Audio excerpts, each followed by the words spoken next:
नमस्कार, स्वागत है आप सभी का। आज हमारे साथ एक स्पेशल मेहमान मौजूद हैं, गीतिका दत्ता जी, जो कि डीन एकेडमिक ऑफ भारतीय विद्या भवन और साथ ही प्रिंसिपल भी हैं भारतीय विद्या भवन कॉलेज की। Ma'am welcome. नमस्ते, नमस्ते टू एवरीबॉडी। मैम, आपको भारतीय विद्या भवन में काफ़ी समय हो चुका है और मैं जानना चाहूँगी कि आप भारतीय विद्या भवन में पहली बार कब आए थे और आपका एक्सपीरियंस कैसा रहा?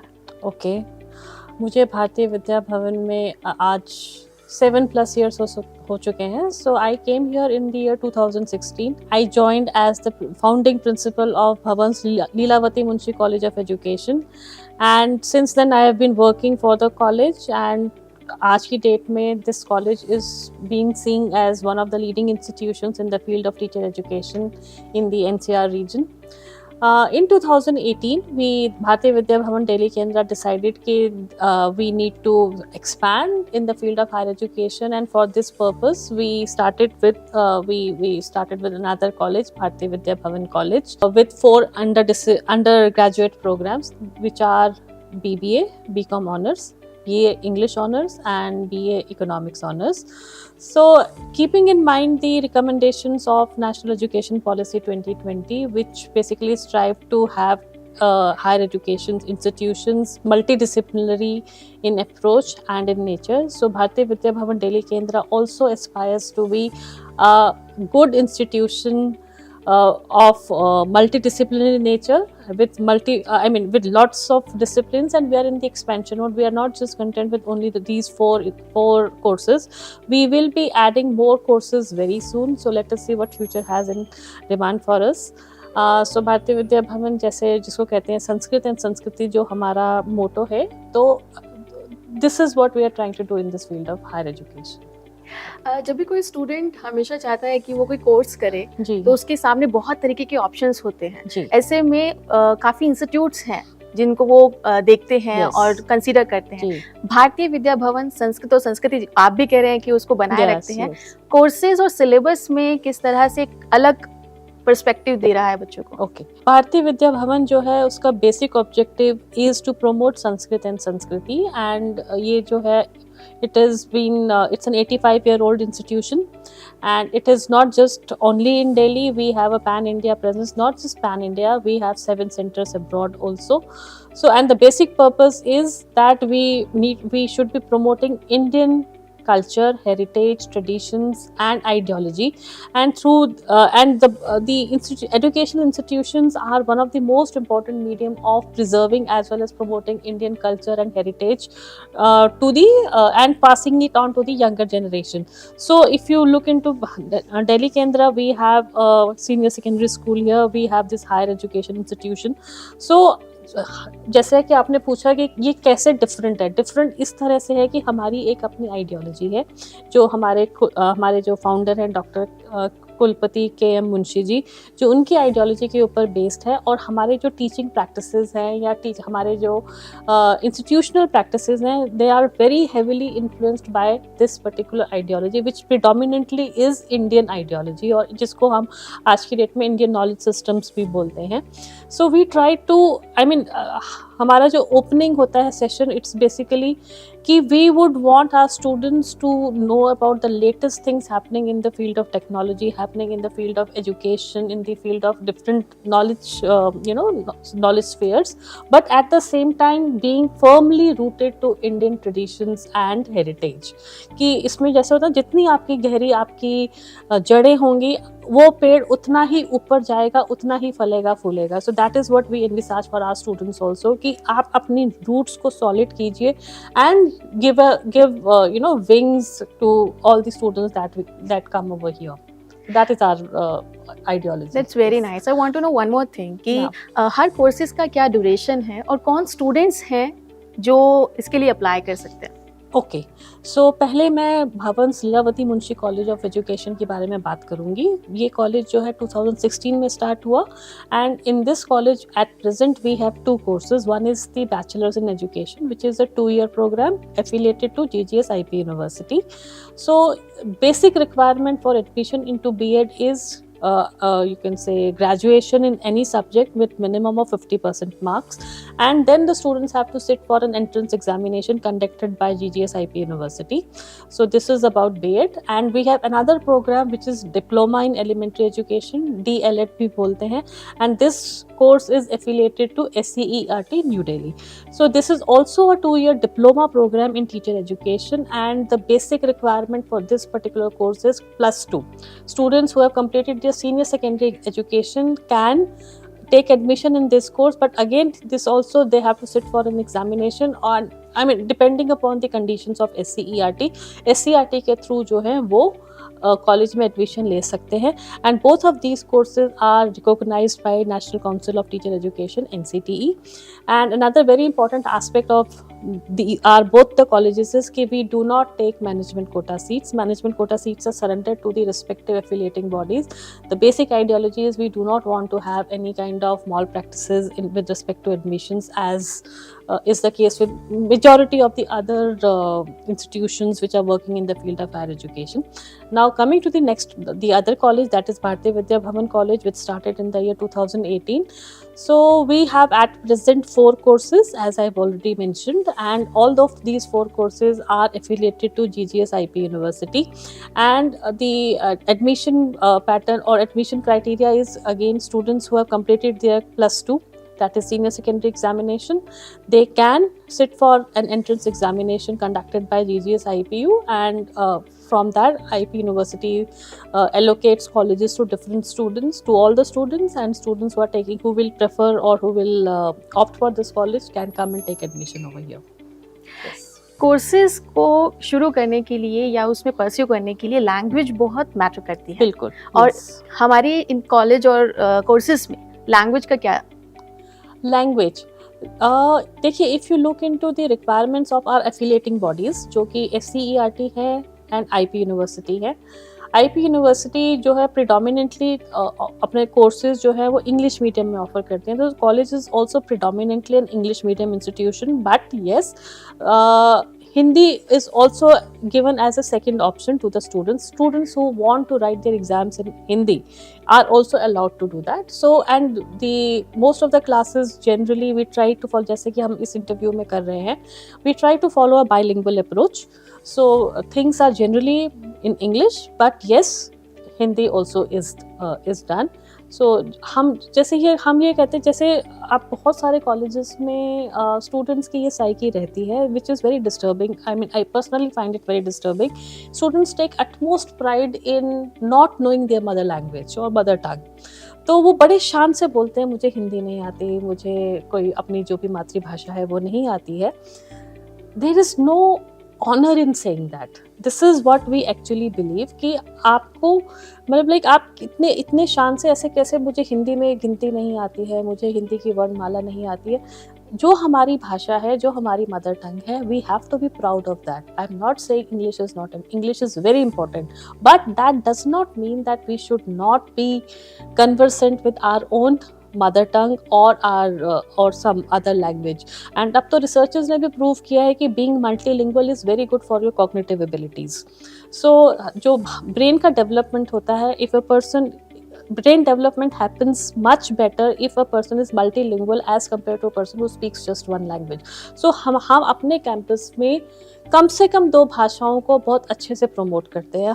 हम स्टूडेंट्स को हमेशा ये बताने की कोशिश करते हैं कि जब आप किसी भी भाषा का प्रयोग कर रहे हैं उस भाषा की कनिष्ठता का ध्यान रखें कि अगर आप हिंदी बोल रहे हैं तो आप हिंदी शुद्ध तरीके से बोलिए, उसमें किसी तरह की मिलावट मत कीजिए. And if you are speaking in English you should be able to speak fluently, clearly and correctly in English, and that is true for all the other languages also.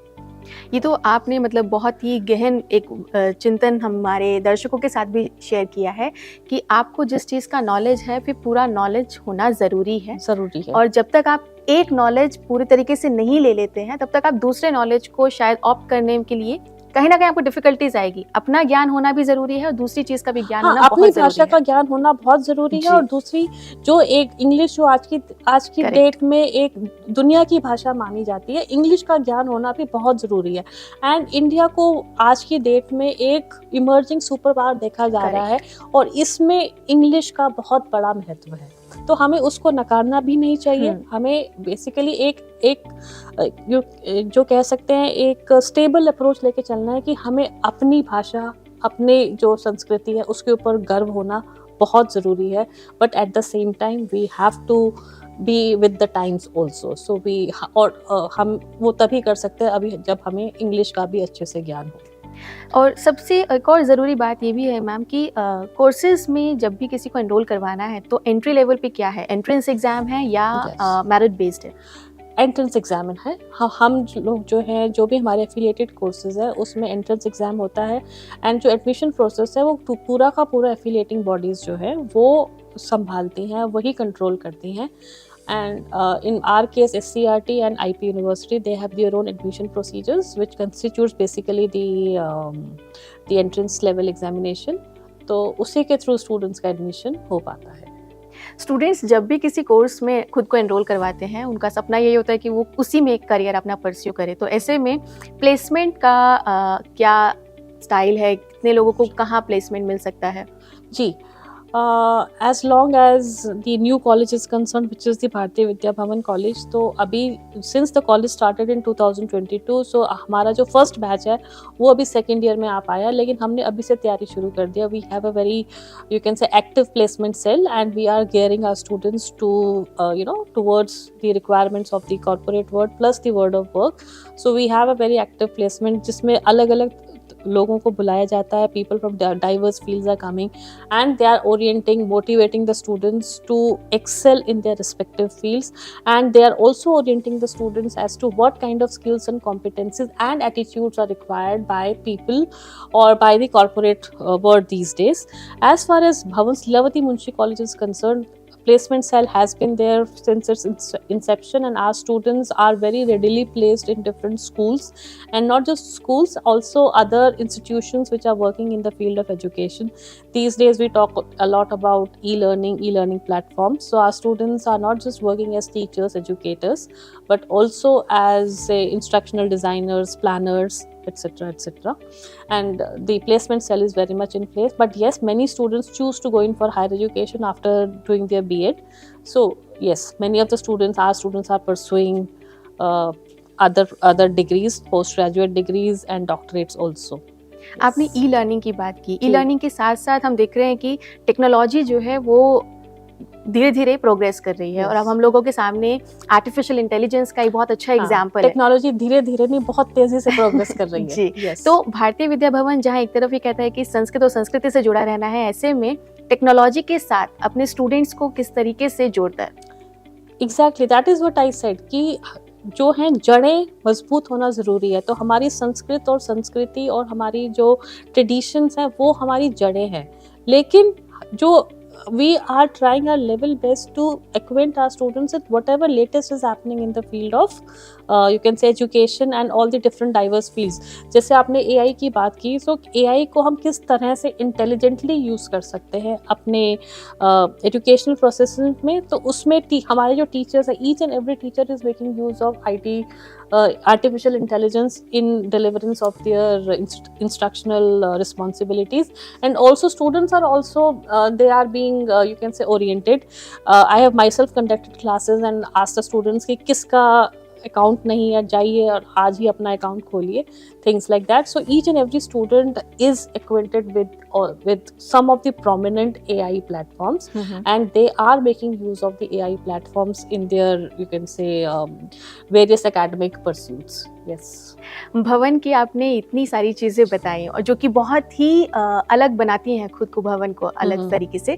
भवन अपना शतक पूरा करना जा रहा है जी, और इस पूरे दरमियान जो आपका भवन के साथ एक्सपीरियंस रहा, या आप किस तरीके से भवन को अलग देखती हैं, वो एक्सपीरियंस अपना बताइए। Okay, I consider myself to be very fortunate कि मैं भवन के साथ एसोसिएटेड हूँ। भवन की एक अपनी एक लेगेसी है, एक अपनी स्टैंडिंग है, एंड जब हम जैसे किसी कॉन्फ्रेंस में जाते हैं या किसी बाहर के किसी इवेंट में जाते हैं, and the moment we say that we are from Bharatiya Vidya Bhavan, people say oh wow that is something so nice. Bhavan एक अपने आप में एक संस्था है, एक आइडियोलॉजी है, और मुझे इस चीज़ का बहुत गर्व है कि मैं इस इतने अच्छे संस्था के साथ जुड़ी हुई हूँ और मुझे इस संस्था ने बहुत कुछ दिया है. I have literally grown as a person and as a professional in all of these years, 7 years that I have spent over here. When I came over here, to be very frank, I did not have the experience of being an administrator. I have been an academician from so many years, but yes, administration का experience मुझे नहीं था. I have learned so many things from my mentors here. I would especially like to mention the director, Shri Ashok Pradhan ji, who has been such a pillar of strength for me and giving me guidance and support in everything, almost everything. Shri A.S. Avasthi ji, जिनके जो हमारे registrar थे at that point, and today he is the advisor of Bharatiya Vidya Bhavan Delhi Kendra, has been the main guiding force for me. He used to tell me that this is what is done and this is how things are to be done. So as far as administrative things are concerned, I consider myself to be very fortunate to have these two mentors with us. And आज की date में श्री राजेश मिश्रा जी हैं जो registrar हैं. He is like you can say a guiding force, who is a visionary, and he has a vision, and he is taking so much of efforts in taking Delhi Kendra, you can say, leap forward into the future. He himself is from the technology background, and therefore he wants that each one of our students should be very conversant with all the different technological you can say advancements which are happening in the field. So my experience has been very, very enriching. It's a very good institution. कहीं पे भी मुझे ऐसा नहीं लगा कि मुझे अपनी आइडियोलॉजी, अपनी फिलॉसफी से कॉम्प्रोमाइज़ करना पड़ रहा है. यहाँ पे इस ऑर्गेनाइजेशन में किसी तरह, I mean, everything is fair and square, everything is transparent, there are no malpractices happening, and ऐसा बहुत संस्थाओं में ऐसा नहीं मिलता है. सो I am very happy and very fortunate, and I think I'm blessed to be here working for such an institution. जो लोग हमारा ये पूरी बातचीत को देख रहे होंगे, हमारा ये वीडियो देख रहे होंगे, और जो अभी तक भवन से किसी भी तरह से नहीं जुड़े हैं, तो भवन का एक पार्ट होने के नाते आप उनको क्या मैसेज देना चाहेंगे? मैं यही कहना चाहूँगी कि अगर आप एक ऐसे संस्था में काम करना चाहते हैं जहाँ पे आपकी ग्रोथ, आप चाहते हैं कि आपकी ग्रोथ हो प्रोफेशनल तरीके से, पर्सनल तरीके से, and plus you would want to give something to the society, this is the place to be. आपको यहाँ पे काम करके लगता है कि आप एक्चुअल में कुछ कर रहे हैं. जो होता है ना, finding a meaning for life और finding a meaning for your own self. So I mean it's a beautiful, I think, amalgamation of both the things कि आपका livelihood, yes, that is very important. So आपका job is important, your career is important, but career के साथ अगर आपको fulfilment मिल रहा है, एक वेलबींग की फीलिंग मिल रही है, plus this feeling of doing something, giving it back to the society, that is something which is very, very important in my opinion. And I think I am getting all of these things in this one place. So I am very fortunate. I am very, very fortunate. Yes. हम लोग भी काफ़ी fortunate feel कर रहे हैं आपसे बातचीत करके, आपका एक्सपीरियंस जान के. Thank you so much ma'am, आपने अपना समय दिया और अपना नॉलेज हमसे शेयर किया. Thank you.